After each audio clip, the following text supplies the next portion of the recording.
Friends இங்கே பாருங்கள், சோறு வச்சாச்சு. சோறு வந்து நம்மளுக்கு வெந்துக்கிட்டு இருக்கு. இது வந்து துவரம் பருப்பு வச்சுருக்கிறேன் இங்கே சாம்பார் வைக்கிறதுக்காக. இப்போ வந்து என்ன பண்ணுறோன்னா வெங்காயம் தக்காளி சின்ன வெங்காயம் தக்காளி கொஞ்சம் அரைச்சி வெங்காயம் வச்சு இங்கே வதக்கிட்டு இருக்கேன். இன்றைக்கி வந்து சாம்பார் எப்படின்னு பாருங்கள். அடுத்து வந்து நம்ம சாம்பார் பொடி போடுறோம். சாம்பார் பொடி வந்து ஆச்சி சாம்பார் பொடி போட்டுக்கலாம், இல்லை சக்தி போட்டுக்கலாம். உங்களுக்கு தேவைக்கு ஏற்றாப்புல சாம்பார் பொடி போட்டுட்டு இது என்ன பண்ணணும், வதக்கிட்டு கொஞ்சம் தண்ணி விட்டுக்கலாம். விட்டுட்டு பாருங்கள் எப்படி வதக்குறதுன்னு நீங்கள் பாருங்கள். கொஞ்சம் இது பண்ணிட்டுனா அந்த மசால் பொடி வாசனை வந்து போகிற வரைக்கும் வதக்கணும். இங்கே பாருங்கள் சோறு வந்துட்டு இருக்குது பாருங்கள். இது வந்து நம்ம வடிச்சிடணும். சோறு வந்து இப்படி தான் நம்ம வந்து வடிக்கணும், வச்சு குக்கரில் வைக்கக்கூடாது. இது வந்து துவரம் பருப்பு. இது வந்து காய்கறியெல்லாம் விட்டு வேக விட்ட பிறகு இந்த துவரம் பருப்பை எடுத்து இதில் போட்டு நம்ம கிண்டி என்ன பண்ணலாம், தாளித்து எடுத்துடலாம். இது வந்து மசால் பொடி போகிற வரைக்கும் நம்ம கொஞ்சம் வதக்கணும். சரியா? மசால் பொடி போகிறப்போ வதக்கிட்டு அடுத்து நம்ம என்ன பண்ணுறோன்னா கொஞ்சம் தண்ணி ஊற்றி மிக்ஸ் பண்ணிக்கலாம். வந்து ரொம்ப இதே வதக்கிட்டு இருந்தோம்னா நம்மளுக்கு இதை வரக்கூடாது, ரொம்ப கறி பிடிச்சிடக்கூடாது, அது பிடிச்சிடக்கூடாது. அதனால என்ன பண்ணுறோம், கொஞ்சம் தண்ணி ஊற்றி தேவைக்கு ஏற்றாப்புல எவ்வளோ தண்ணி வேணுமோ அவ்வளோ தண்ணி நம்ம ஊற்றிக்கலாம். ஊற்றிட்டு காய்கறியெல்லாம் வெட்டி போட்டுக்கலாம். ஏற்கனவே என்ன காய்கறி வெட்டிட்டேன், தண்ணி கொதிச்சு வந்த பிறகு கேரட்டு, கத்திரிக்காய், உருளைக்கிழங்கு எல்லாம் வெட்டி போட்டுக்கலாம் காய்ஸ். அடுத்து இந்த சோறு வடிக்கிறது பாருங்கள் எப்படி வடிக்கிறது. இந்த சோறு வந்து இப்போ வடிச்சிடலாம். ஓகேவா?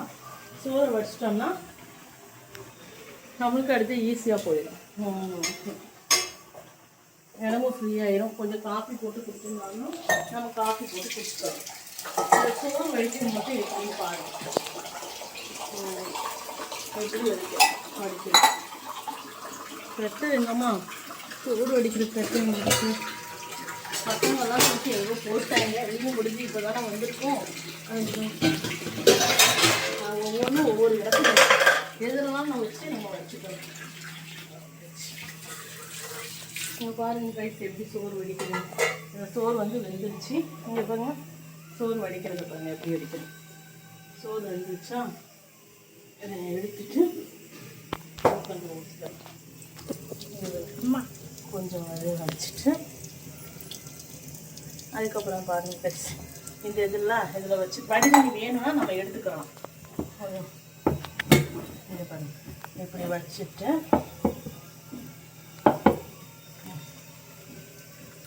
நம்ம டம்ளர் எடுத்து இப்படி வச்சுக்கணும். சின்ன டம்ளராக இருந்தால் கொஞ்சம் நல்லாயிருக்கும்.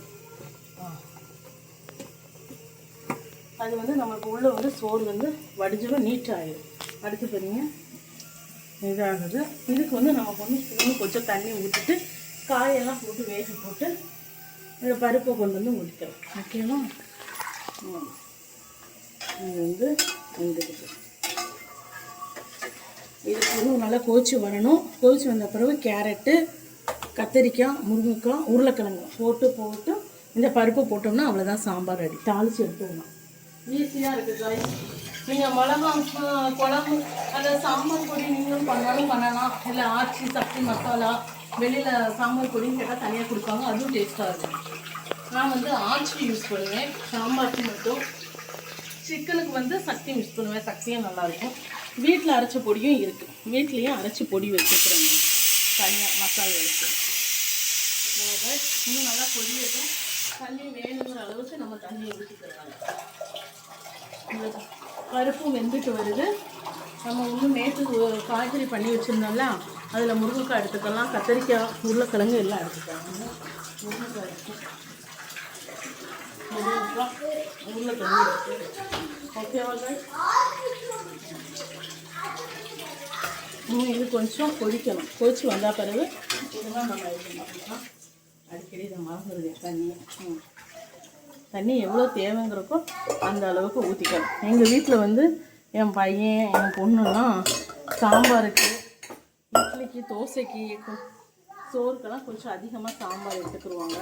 அதனால் கொஞ்சம் பருப்பு அதிகமாக போட்டு இன்றைக்கி ஒரு செட்டி ஃபுல்லாக வைக்கிறேன். ஓகேவா? பார்ப்போம். சாரி, அவசரத்தில் நான் அந்த குழம்பு எடுத்துகிட்டேன். குழம்பு கரண்டி இருக்குது. குழம்புக்கரண்டி தான் யூஸ் பண்ணுவேன், அவசரத்துக்கு நான் எடுத்துருக்கேன். ஓகே, இந்த இருக்குது பாருங்கள் முருங்கைக்காய். முருங்கைக்காய் வந்து இங்கே வந்து 5 முருங்கைக்காய் இருக்குது பாருங்கள். 5 முருங்கைக்காய் இங்கே வந்து 20 ரூபா.